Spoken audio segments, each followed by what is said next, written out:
Commercial gas की कीमतों में हालिया बढ़ोतरी के साथ ही घरेलू गैस सिलेंडर की कालाबाजारी बड़ी पैमाने पर शुरू हो चुकी है। तेलामुरा में आरोप सामने आया है कि घरेलू गैस सिलेंडर का इस्तेमाल कमर्शियल जगहों पर बड़े पैमाने पर किया जा रहा है। ऐसे समय में जब पूरे राज्य में आम जनता के बीच गैस सिलेंडर को लेकर घबराहट अपने चरम पर है, तेलामुरा में कुकिंग गैस की कालाबाजारी के आ रहे हैं। सिलेंडर की इस कालाबाजारी के बीच आम उपभोक्ता बहुत ज्यादा परेशानी में है। फिर भी सब डिविजनल एडमिनिस्ट्रेशन का खाद्य विभाग इस मामले में पूरी तरीके से निष्क्रिय बनी हुई है। आरोप है कि खाद्य विभाग के अधिकारियों ने अब तक कोई भी प्रभावी कदम नहीं उठाया है। इसी बीच व्यापारियों का दावा है कि पूरी सब डिवीजन में इस समय कमर्शियल गैस की भारी कमी चल रही है।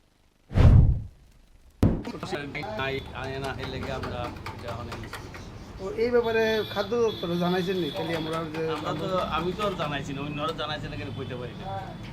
খাদ্য দপ্তরে তারা কোনোদিন আইসেনি যে কেলিকে আপনারা এই গ্যাস ইউজ করতেছেন? এমন কোনো কেউ তো আমার এখানে আইছে না। কতদিন ধরে ইউজ করতেছেন এই গ্যাসটা? তো আজকে কত মাস কানে দিব। एक तरफ बेरोक टोक कालाबाजारी, दूसरी तरफ प्रशासन की रहस्यमय निष्क्रियता। इस दोहरे दबाव के बीच आम नागरिकों का जीवन असहाय बन चुका है।